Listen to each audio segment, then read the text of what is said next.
Yes, people, how's it going? Welcome back to Lily White Lane. How bloody brilliant, Tottenham fans, was it watching Mikel Arteta's scum team, Woolwich themselves, get absolutely smashed to pieces by a proper London team in Crystal Palace on Monday? It was phenomenal.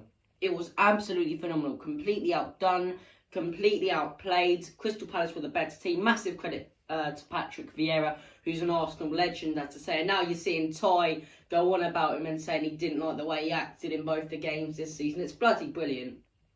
It's absolutely fantastic. But look, what a game to watch. And that game does now, in my opinion, put Spurs as the favourites to get 4th place. And I honestly do believe we will get 4th place comfortably. Not by 1 game or 2 games. I believe we'll get it comfortably. And I'll go into why now. What Tottenham have proved over the last couple of weeks to me is we finally found our rhythm. We finally found consistency. We finally found a team that we can play game after game after game. In the last couple of weeks, we've been absolutely fantastic. You know, it's not been win-loss, win-loss, win-loss. It's been win-win-win.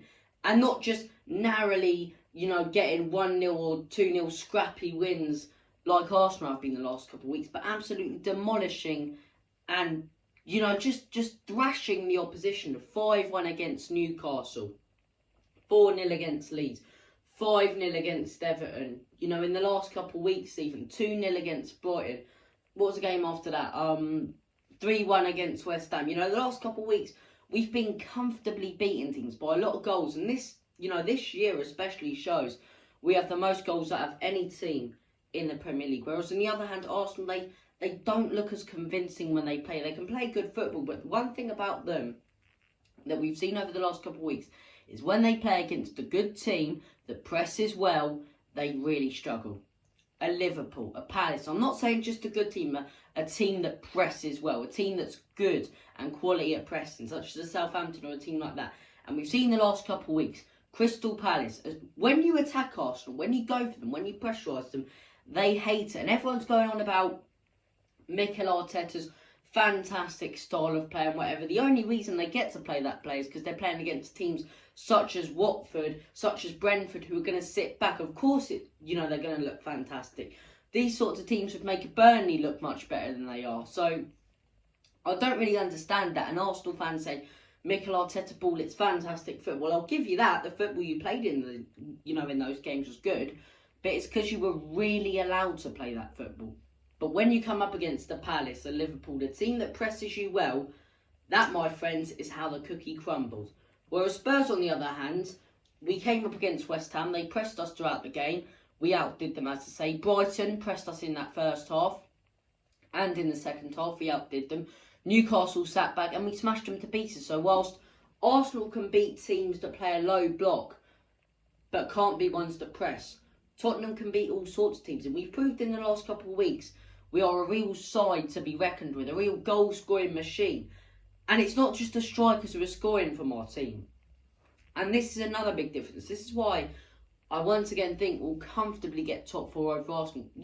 Maybe Arsenal will get into the top 4, but I reckon they'd have to knock out Chelsea. I really don't see them getting above us now, or not for more than a couple of weeks, because the football we play, the consistency we got, and the goals we're scoring, this is the difference. Arsenal have to play a team game every single game. They can play bad football, and if this makes sense, they can play bad football and they'll probably go on to lose. Whereas Tottenham Hotspur, on the other hand, we could be 1-0 down, be playing absolutely awfully, but then we've got Heung-min Son and Harry Kane. That's the difference. Those two players, we've got Heung-min Son and Harry Kane, who out of nowhere can score a fantastic goal or play a fantastic pass, which gets us straight back into the game and gives us momentum. I don't see that with Arsenal. I don't see a player who can score a goal out of nowhere when they're losing or need someone to step up. I think they play their best when they're leading ahead, and they tend to really struggle when they go behind. Whereas Spurs, on the other hand, we saw it against Newcastle. Right, quick response, fantastic ball in by Sonny, moment of magic from him, great header. Weeks beforehand, West Ham started better than us, probably should have scored straight away. Heung-min Son with a fantastic goal, as I say, and Heung-min Son pressing Kurt Zouma. Harry Kane, has done it plenty of times, and that's the difference. They can play poorly and they'll probably go on to lose. We can play poorly and we can look like we can get a result out of nowhere because of those two players. Not only that, Newcastle showcased to me that it's not just those players, because that was my one worry. It's if Harry Kane, if Heung-min Son, if one of those or both of those got injured, especially if both of those, our season would be stuffed. I don't think that anymore. Of course, they're our most crucial players, and of course, they're our best players. But Sunday showed you against Newcastle that the reason we have that massive goal scoring record is not just because of Harry Kane and Heung-min Son and Dejan Kulusevski and our strikers. It's because of the whole team game. And what I really liked about Sunday's game is you have in players such as Ben Davies, Emerson Royale, Matt Doherty really getting involved, especially the wing-backs, really getting involved, scoring goals, getting assists.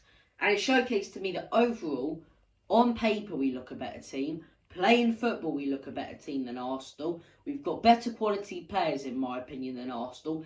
Everything is heading towards us getting top 4 now. But the only thing that could end that is the fixtures. And this has happened season after season. We've been, for example, we've been better than Arsenal, especially in, back in the day before they went to shit after Wenger lost. In the last couple of seasons under Wenger, just as we were switching around from Redknapp to AVP, we were playing better football than them. We were higher than them in the table at times. But then out of nowhere, they'd have a fantastic run of fixtures at the end of the season and secure top 4, secure a finish over us, whilst our fixture to the end of the season would really, really tough. We're on the exact same amount of points right now. So it's going to come down to the rest of our fixtures. And for me, we've got much, not easier, no games easy in the Premier League, but much more winnable fixtures than us. We're above them right now on goal difference, so scoring more goals than them. We look better on paper, we look better in real life, and we've got better fixtures to play than them. Apart from Liverpool, which for me, we might show. I'll be chuffed if we keep it as a good game and we really give it something and we narrowly lose, just like they did against City, Arsenal. But it'd be fantastic if we can get something. But don't expect much in that one. Don't expect anything out of Liverpool. But the rest of our games, apart from that, Brentford away, Norwich away. Although these are away fixtures, these are teams in the lower table, teams that we can break down, teams who don't have that quality in defence when they want to drop back. And the quality we've got up top, I don't care whether you're a good defensive manager or not, we will eventually break you through. The form that these lot are on right now, the likes of Harry Kane, Heung-min Son, Kulusevski and our wing backs. But you look at the rest of our fixtures, as I say, apart from Liverpool, we should win all of them. Brentford away, Norwich away, Burnley at home, Brighton at home. These are very winnable fixtures. Whilst Arsenal only have a few winnable fixtures. They've only got Norwich at... No, they don't even have Norwich at home. They've only got... I'm trying to think of the teams they've got to play. They've got to play Brighton this weekend. But then you look at the rest of their fixtures. They've got West Ham. West Ham, a very tough team to play at the minute. Gave us a good go. But at the end of the day, when they played us, we were very lucky because they gave it everything in their game on Thursday. This is all they've got right now. This is all they've got to fight for top 4. West Ham aren't completely out of the equation. So expect them to get something against Arsenal. Other teams they've got to play. They've got to play Manchester United till the end of the season. As bad as Man United can look, they always seem to turn up in these big games. They did it against us. They've done it so many times before. And especially Ronaldo. It's got Ronaldo written all over it. Leeds. People can say, oh, Leeds. Completely different, prospect to when we were playing. They're a team right now playing with confidence. Who just beat Norwich, who just beat Wolves, and got a fantastic result away at Southampton. So you look at the rest of their fixtures compared to us, everything is in favour of us getting top 4. And I truly, honestly believe we will. But look, let me know who you guys think will get top 4. Will it be Spurs? Will it be Arsenal? Or will West Ham be able to get their way back into the top 4 race? Wouldn't it be funny if West Ham finished above bloody Arsenal? I'd love it. But I really do believe with our fixtures, we will get top 4. Let me know what you guys think in the comment section below. Thank you for watching this video. Take care of yourselves. All the best. God bless. And as always, come you Spurs. In Conte we trust. Enoch out.